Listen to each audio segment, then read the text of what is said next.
Danny did in the early 1960s. Terry Atherton runs a handful of galleries in Tucson and has known Tom Philabaum for more than 20 years as a business partner and a friend. Yeah, I actually hope that, someday soon, we're all getting a little older, that he's able to take a little bit of time off. As far as I can tell, he never takes time off. If he's not doing his own work, he's working with somebody else on a project, or bringing in artists, or sponsoring artists, or doing something for friends or co-workers. Nice, that's a very nice. Working day and night has taken its toll. Philabaum has undergone 2 operations on his back. In 1994, I had my first back operation, and at that time, my neurosurgeon and a lot of my advisors and friends told me that maybe it was a time for me to rethink what I was doing. Well, I sort of rebounded from that and went back to making glass, and then in 1998 I had another one. And at this time everybody reiterated what they told me in 1994, and the second time it was a little bit rougher, and I had to learn to walk again, and I'd lost a lot of sensation in my feet, and I had to rethink a lot of things, and I really thought about retiring from glassworking. And at that time, my good buddy Ronaldo Nelson, who I went to grad school with in Madison, Wisconsin, said to me, "This might be the perfect time, Philabaum, for you to learn to use your mind instead of your back." And I really had to think twice about that. Frit means they're small broken bits of glass that go through a mesh in certain sizes. Philabaum's current ambition is for the next generation of glassblowers. And at this juncture of my career, I think it's sort of bringing everything full circle, bringing all that I've learned and all that I've experienced back into my fold that I can present to the young students of today and young artists that are coming on, so that my legacy will be that I've shared my information and shared my passion and shared my enthusiasm for this medium and for art in general. And it gives me a sense of satisfaction that my whole world has kind of come back to where I was as a young man, as a teacher, and a passionate person about what I do for my life. Don't touch it to anything, and slowly turn it and try and center it.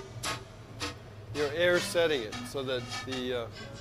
Tom's a master, and it's going back to the oldest system in the history of teaching art.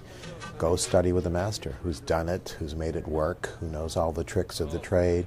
And he's very enthusiastic, and if you know Tom, his personality is very enriching and motivating. Okay. Being around Tom, you have to end up enthused.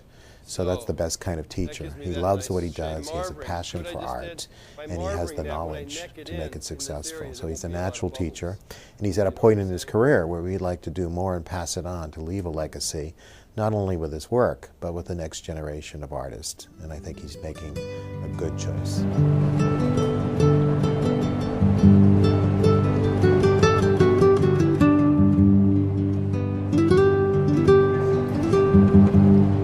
Another one of Philabaum's signatures is the reptilian style.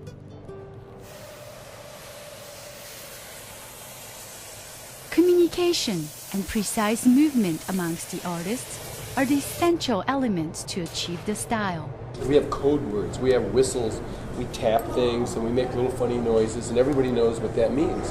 Everything has to happen right now. When we're working, we're like a bunch of animals.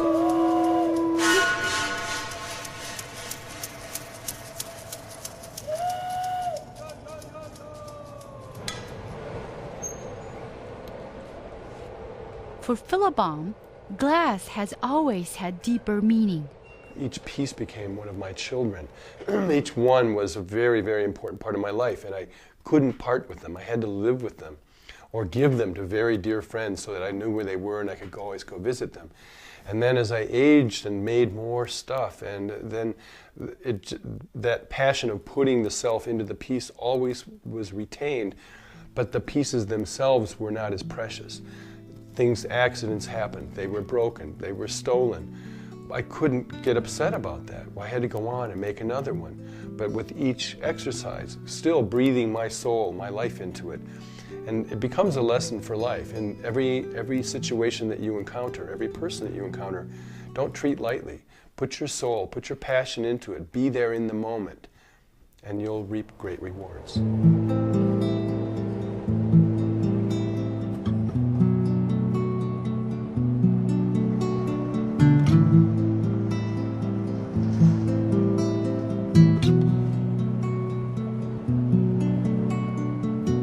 I think his legacy probably, other than the art he creates himself, which is pretty amazing, I think the other part of the legacy has to do with just the way he's sort of been a conduit to bring a lot of different people together. Other glass artists meeting other glass artists, sharing information, networking with other people, and I think that's the one thing you hear often about Tom, is that he's very unselfish about that. It's like he's coming into his own as an artist. He's had to concentrate so much on his business and on these other projects that he's developed that now is the time for him to blossom as an artist. So I think he's quite good, but I think he is going to be fantastic. In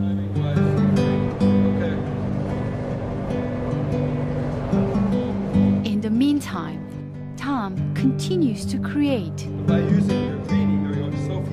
educate, and give of himself for his love of art, of glassblowing.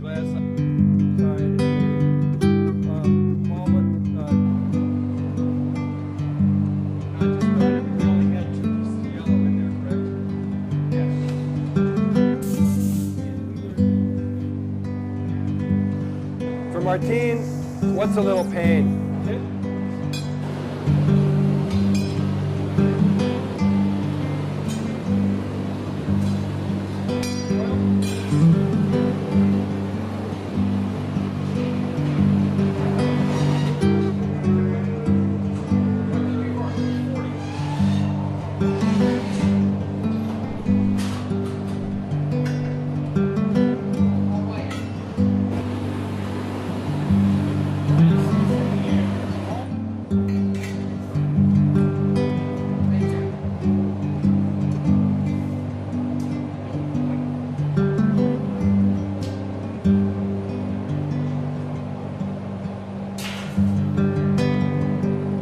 Aren't you Sue?